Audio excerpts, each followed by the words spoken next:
next guest will speak to ERAS experiences at an academic medical center.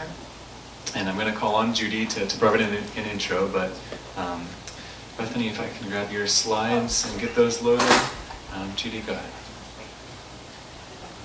So on the next to the last slide where there was like the little bullet point over here about determination and making everybody like doing the right thing and get everybody on the right page, and there's no Abilene in this girl. I mean, she's not going to Abilene. Like, if she don't want to go, she will tell you, I'm not going to go. And that's one of the things we really appreciate about her as she's worked with us in cardiac surgery. I think this is probably the biggest program she's worked with and has been such an advocate for us in helping us get all the pieces and just reviewing.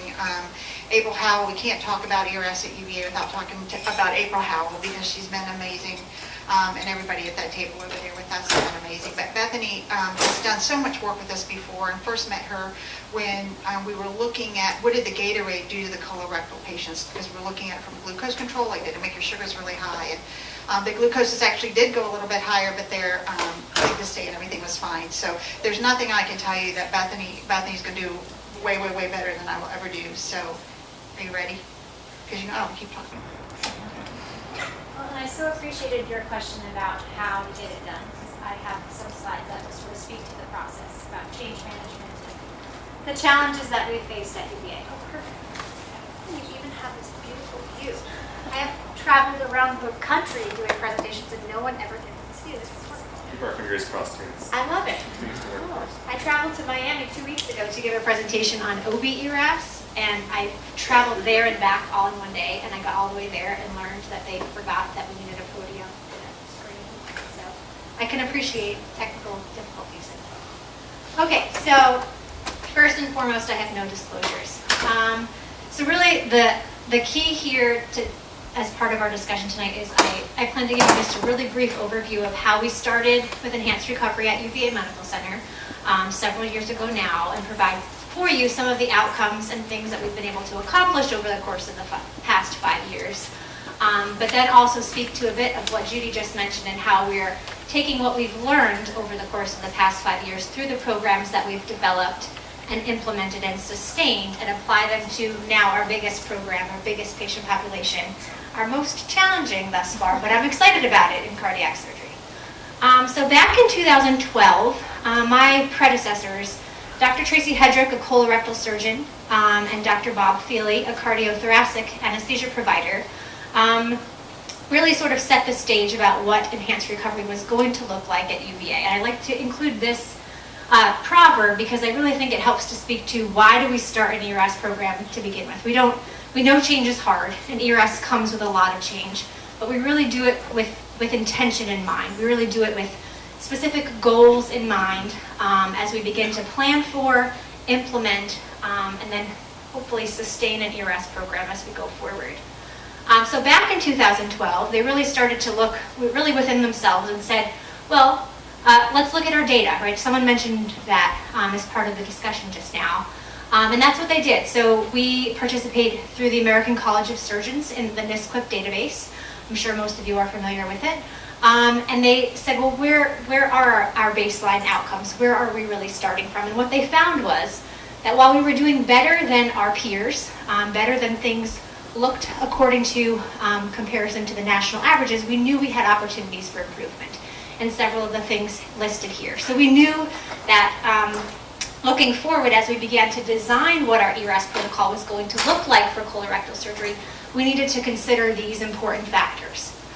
So y'all know what enhanced recovery is. I know the previous speaker, Dr. Landell, just mentioned the kind of 24 or 25 key factors, but I really like to break it down into these 5 goals, 5 main things. I always get questions from people saying, well, what are the most important things? If we're going to implement a program, rather than go all in and try to implement 25 or 30 or 72 different items, what are really the things that we should be focusing our efforts on? So I like to include these because I think these have been the most consistent in every single patient population that we've implemented in thus far. And I'll highlight that I think most important one on this list is the 5th one, and really the idea of involving the patient in his or her own care and really outlining what those key expectations are around surgery. Again, preaching to the choir, not something that you guys don't already know, but I really can't speak to that component enough because all the other things can be in place and be perfect, but without that patient participation, your program could go nowhere. So, all that said, following the design,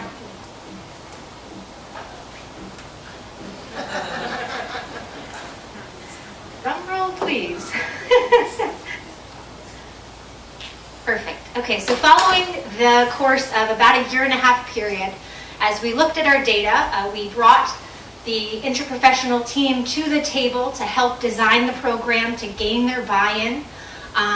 We looked to implement, with really the overarching goal was to provide an evidence-based, standardized plan for patients around surgery, with kind of 3 key goals in mind: really improving patient outcomes, reducing length of stay, and really improving the overall patient experience. So all the key things that you think about when we think about implementing enhanced recovery. So beginning of August, we implemented in 2013 our colorectal program, and we compared the first 6 months of data with historic NSQIP data. And any patient who was coming in for an elective colorectal procedure was enrolled, so we didn't exclude patients for any specific reason. And what we found is, over the course of the first 6 months alone, we were able to achieve some pretty great things. Not only did we see a 2.5-day reduction in our overall length of stay, we saw a 4-liter reduction in our overall fluid volume, a 98% reduction in our intraoperative, and about a 77% reduction in our postoperative morphine equivalent use. And then, of course, the key things as we were beginning to take our dog and pony show on the road, the key question we were getting from other providers was, well, yeah, sure, you're reducing your length of stay, but how often are your patients being readmitted after surgery? To which we then presented this data and said, well, actually, our patients are going home more informed. They're coming into the hospital ahead of time more informed because of that patient education and the patient involvement. So we actually saw a 40% reduction in our readmission rate and a 60% reduction in our surgical site infection rate. So all the key things that we were hoping to accomplish, for the most part, we were able to achieve. Some of the pushback we got from the medical center, again, is show me the numbers, right? The data is always so important. So this nice plot shows from the beginning of the course of time, when we first started examining our data, our colorectal length of stay is plotted along the same lines as the average length of stay for the medical center. And you can see, other than a few blips that we've had along the way, it's been pretty consistent. We wanted to prove that there was nothing else going on collectively at the medical center that could have accounted for that reduction in length of stay. So at the time, Tracy Hedrick, Bob Feely, and several other key contributors to the Enhanced Recovery Program at the time went to our medical center administration to make the case for programmatic expansion. They said, if we want this and we really believe in this, there really needs to be some administrative support for it. And so they asked for a little over $500,000 to support my role, an inpatient and outpatient nurse practitioner, part-time data analyst, and several key pieces of equipment for things like goal-directed fluid therapy in the operating room and beyond. So since my hire in 2014, we've continued to expand the program over time, and we're now up and running in 7 different surgical services, including an outpatient surgery pilot in urogynecology. We just recently started our orthopedic pathway for total knees and total hips back in the fall. Our most recent rollout was for our donor nephrectomy transplant patients this spring, and we anticipate going live with our cardiac program in the summer. So we've kind of taken this continuous approach where we implement a program and we continue to keep our interprofessional colleagues abreast of what our data looks like. So we meet regularly on a quarterly basis. We bring individual team members from our thoracic team, from our GYN team, from our colorectal team. We have individualized meetings, which is extremely time consuming to put the data together, but it helps to ensure that every single participant in the program knows where we stand. So we know what our data looks like. We know where our blips are. We know what unforeseen postoperative complications we may be considering. So a key example of this is in our thoracic group. What we were finding was we were watching our STS data for our thoracic group, and we were noticing that more patients, because they were going home sooner, were actually being sent home with chest tubes. So that was an unanticipated consequence, for lack of a better word, that we hadn't anticipated. So we had to go back in and add some additional patient education about how to care for your chest tube at home, but then also be able to bring that information back to staff. So our nurses in our acute care unit were well aware of what they needed to be teaching the patient about chest tube care. So that kind of iterative approach to program expansion, I think really helps to contribute to the sustainability of our program, because we do that regularly. As I mentioned, it's extremely time consuming to be continuously putting that data together, but we meet quarterly with every individual group each year, and we have ever since we started implementing.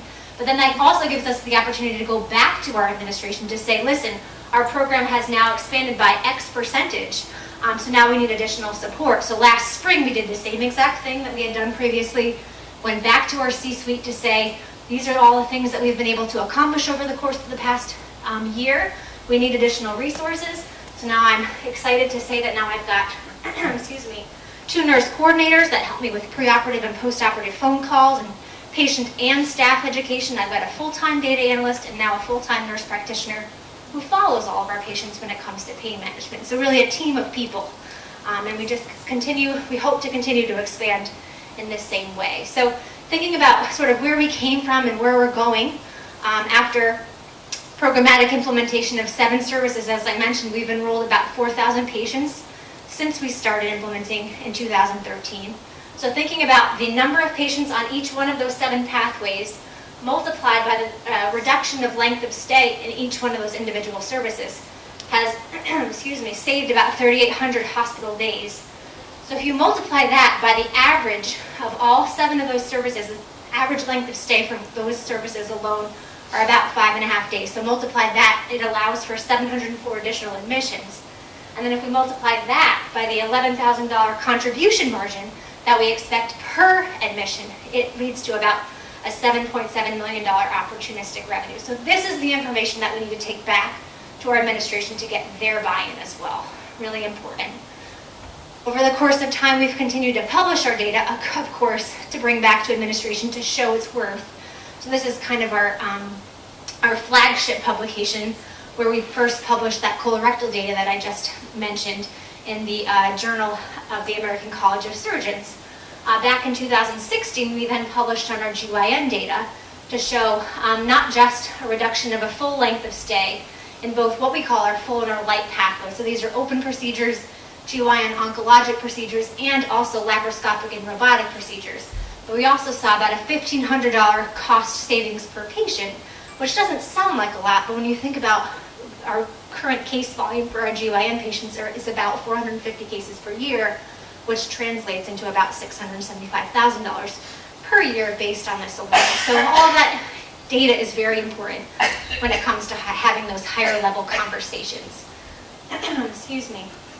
And looking at our latest publication in Annals of Thoracic Surgery, we just published on our light and full is what we call them, our pathways, but it's a thoracotomy, it's for our lung procedures, thoracotomy incisions and VATS incisions, and we saw a reduction in length of stay in both pathways, but also statistically significant reductions in both intraoperative and postoperative morphine equivalent use.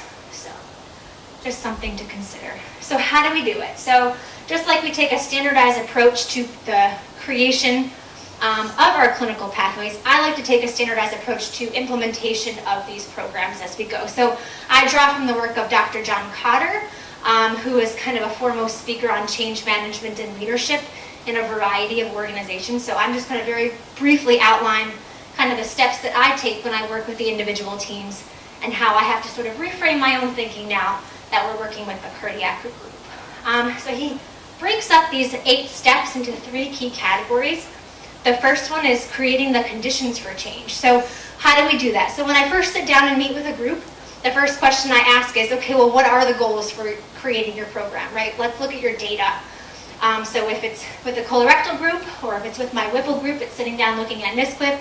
With the cardiac group or the thoracic group, it's sitting and pulling up our STS data. And really determining exactly what our baseline length of stay looks like. What does our baseline AFib rate look like?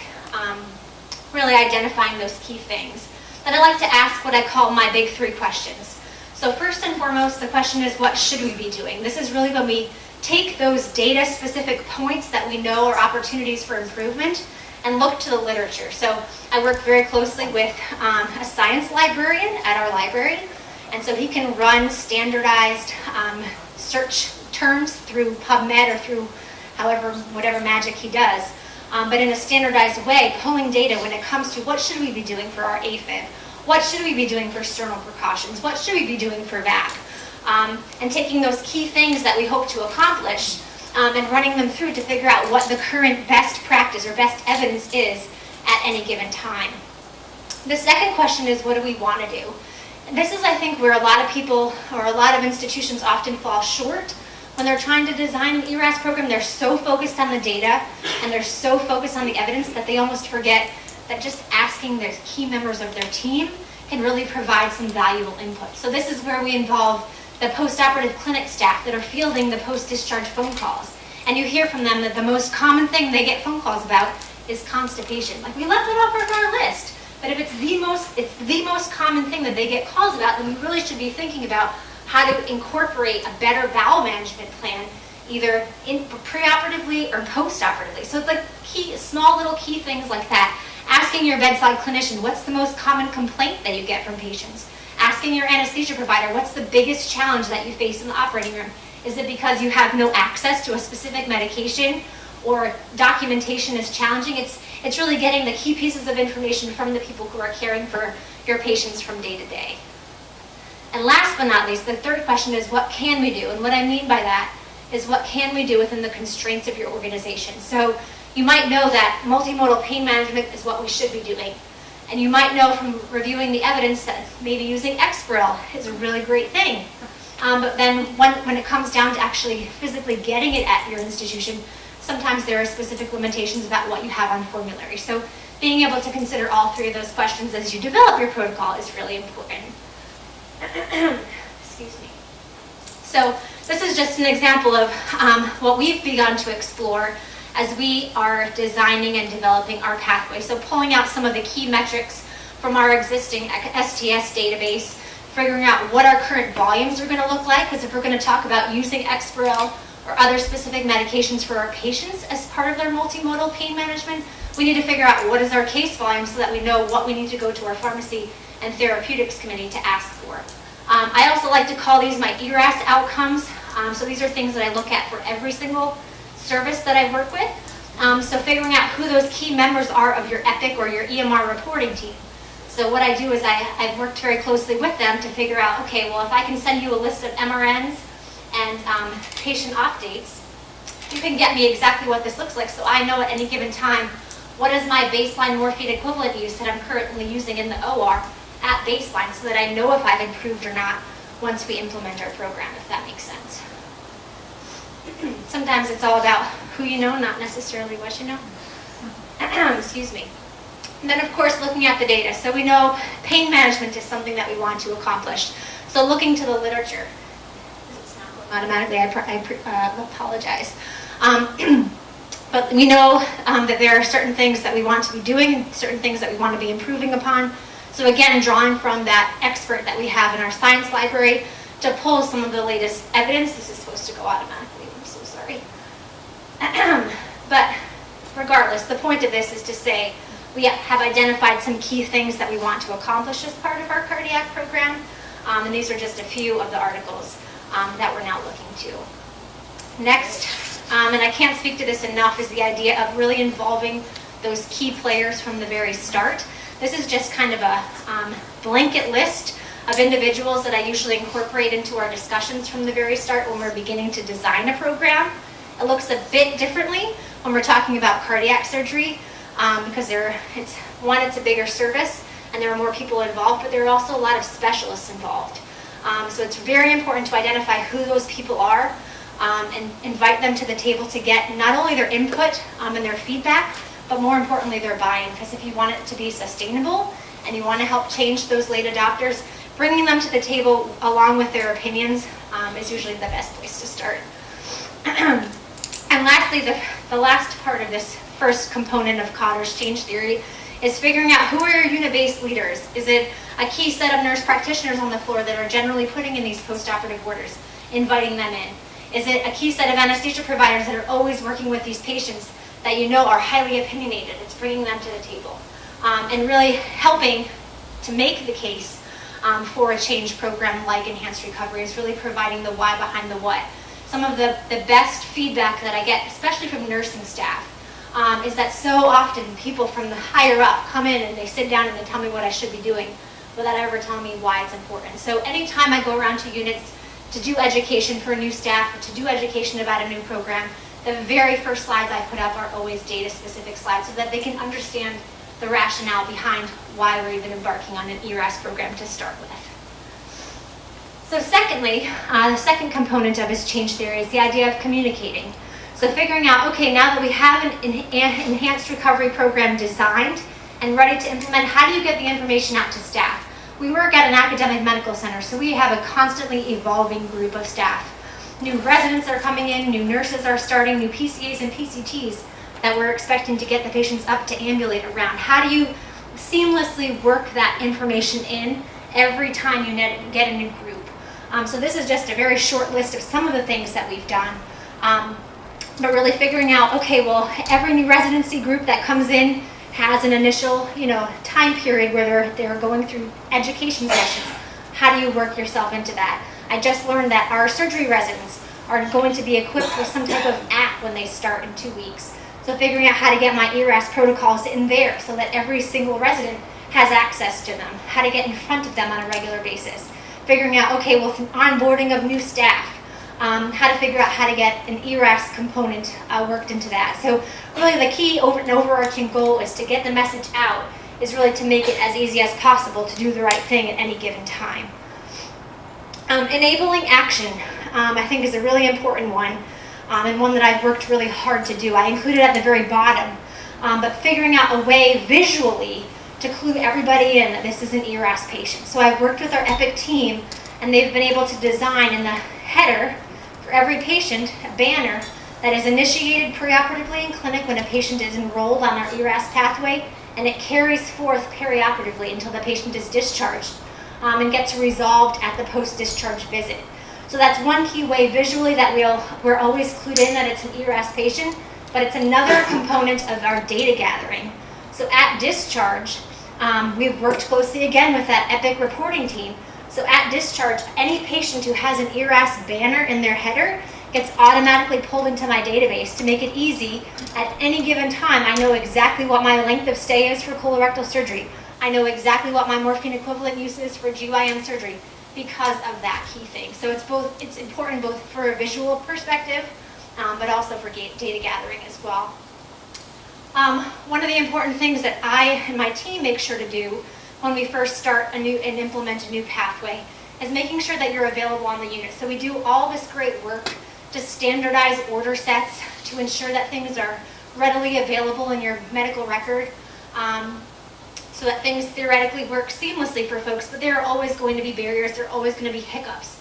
And what I found is if they're not there, then it's so easy to just default back to whatever we were doing previously. So actually physically being available on the unit to answer questions and give feedback is hugely important. So after we implement, after we get through the first set of patients, one of the things that I like to do is share the information readily to say, wow, fantastic job. You, as PCT on the unit, you were able to get the patient up 3 times on postoperative day 0. Fantastic work. I CC the manager, I CC whoever her reporting person is, to let them know and to thank them for doing a good job. And so often I get feedback back from these nurses or back from these PCAs and PCTs to say, no one's ever told me I've done a good job. I only get emails when I've done the wrong thing, right? So I think that constructive criticism is certainly important, but also that positive feedback can really, really go a long way. Excuse me.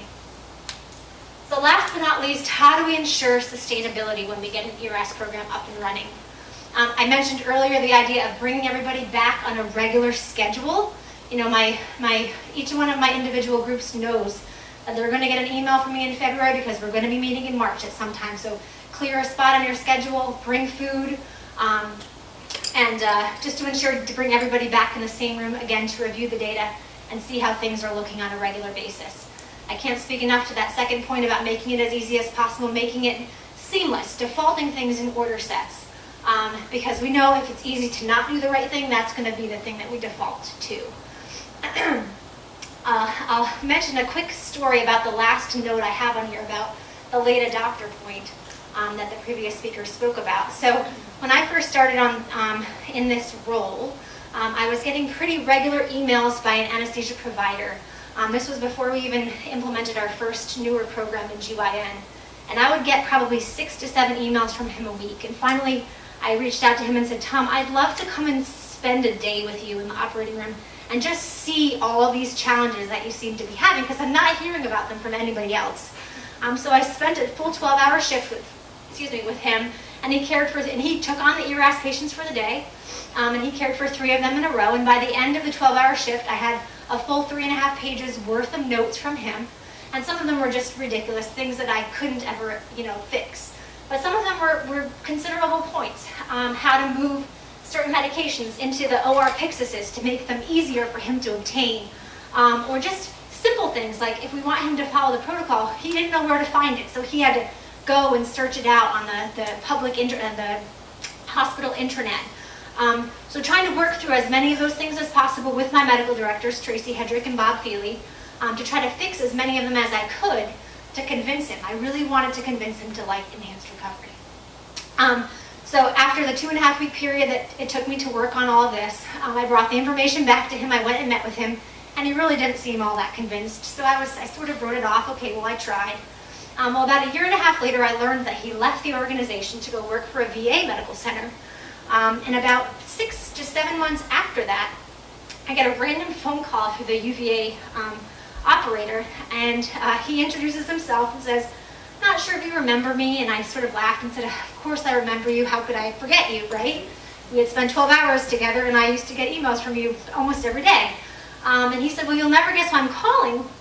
I'm calling because I saw such great successes in colorectal surgery there with Tracy's patients that I'm trying to get an ERAS program started at the VA." So of course I laughed. Oh wow, that's funny, right? It's so funny, Tom.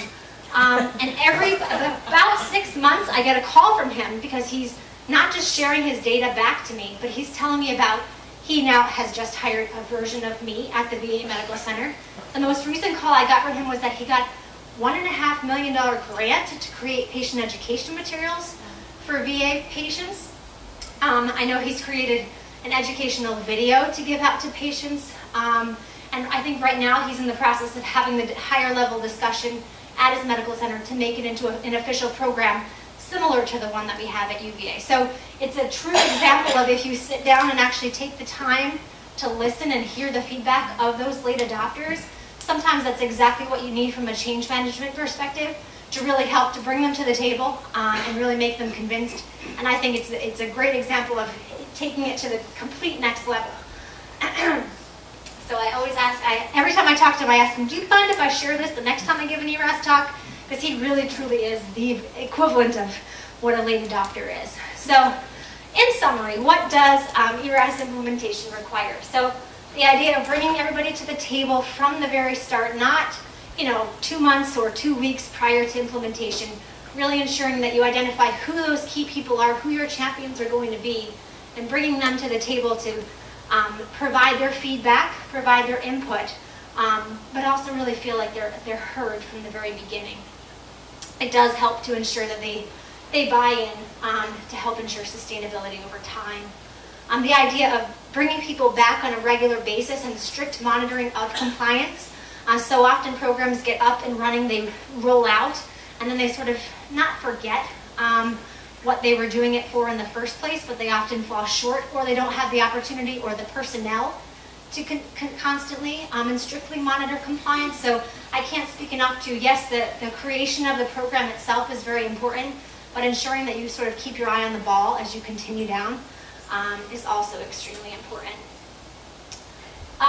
Giving that positive and negative feedback to all staff over time, not just your nurses and your PCAs, but your anesthesia providers, to your surgeons, to your pharmacy folks that you're working with, making sure that they understand how well things are going in the program or opportunities for improvement. Everybody appreciates hearing if there's something that they could be doing better. And almost last but not least is really figuring out who your dedicated people are that are going to be on the unit, that are going to be working in pharmacy, that are going to be your physical therapists in clinic, and really ensuring that you stay in touch with them on a regular basis to not only provide direct feedback to them on how things are going, but to hear feedback from them, because they're the ones that are going to kind of be your cheerleaders in whatever specific area they are in. And then really, last but not least, kind of a dedicated team leader or team leaders to help champion the effort, because they're the ones that are going to be the driving forces behind not only the creation and the implementation, but really to ensure its sustainability over time. So I think that's all I have for you. Yeah, and just my references. So do you have any questions? Anything I can answer? Yeah. So you talk about accountability and strict adherence to what you adopted. Are you gathering a lot of that through, I think you said you use Epic? Because about last year I was sort of involved in a project that our hospital had done to sort of improve and standardize care for all of our patients, and I had kind of come up with this large document per their request of sort of kind of the way we wanted to care for people, and then our IT department was having a hard time coming up with a way to sort of document that those things were all done. And kind of the only two options they gave us were either having an order set that, like, because some things you can't just chart, like I can track beds, I can track extubation times, but some of them are just things that you do for patients or provide patients. And either it was coming up with an order set that was pre-checked, because we didn't want to go through and pre-check everything, or check everything manually, which then means nothing, because if it's pre-checked, you don't really know if it happened. Or they wanted us to chart all of these things, like it was 50 items in a flow sheet. And it's like I'm a physician assistant, so my day is spent like charting and charting and charting and charting all day long. And so basically it sort of fell by the wayside after all this work, because no one could really document, like we had all these great ideas of changes we wanted to make in standardizations, but nobody really could document that it was happening at the end of the day. Well, I'll speak to the experience that we began with in colorectal and now what we do regularly for our patients. So when we first started, we knew there were, 10 preoperative items and 15 postoperative items and 5 post-discharge items that we wanted to accomplish. And we used to have them on a physical paper checklist that used to physically walk around with the patient, starting in pre-op, when they were pre-op in clinic, and physically go with their paper chart until they were discharged.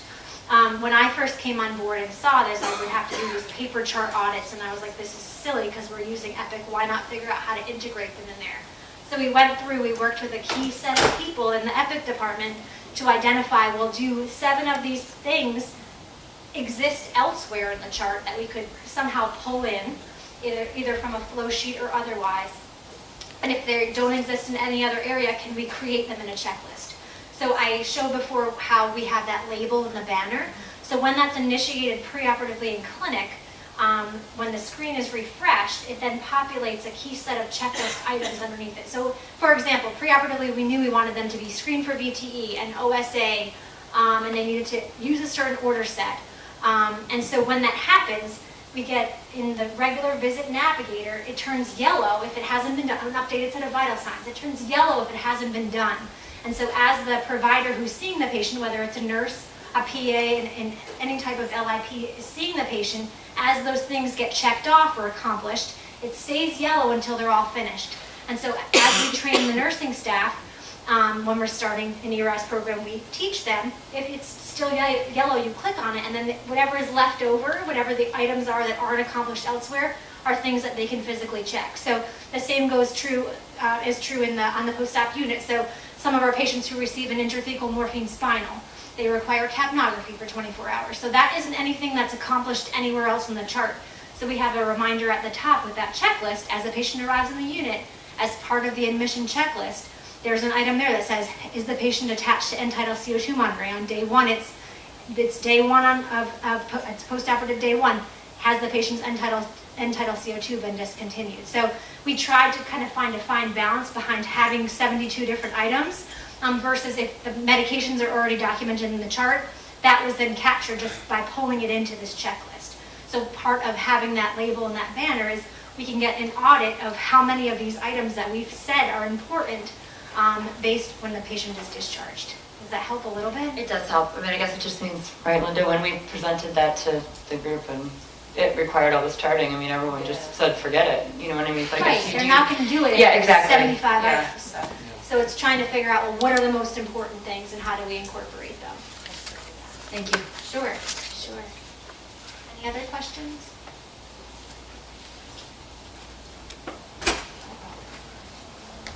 Thank you. Thanks for the opportunity.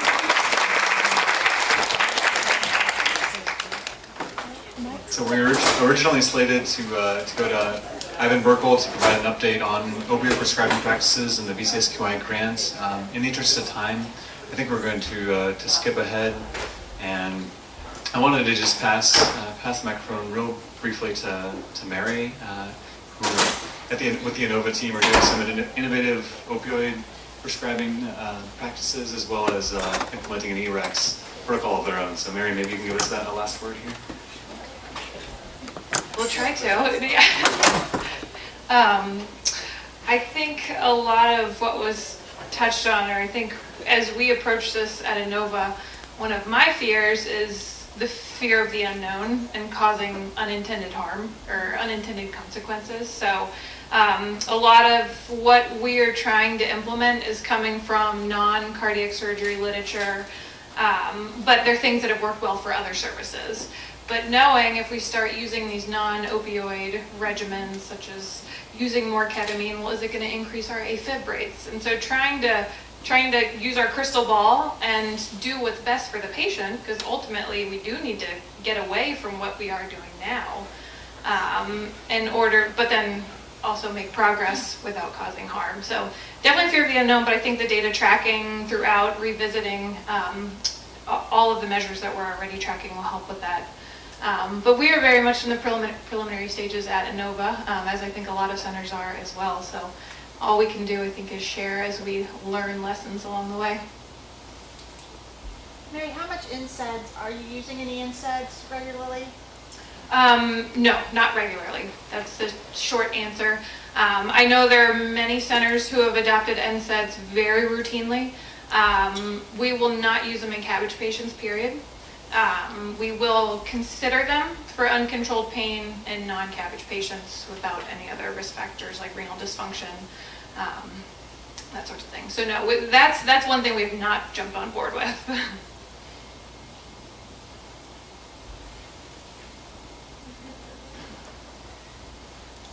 Mary, any final comments before we adjourn tonight? All right, well, thank you all for coming this evening.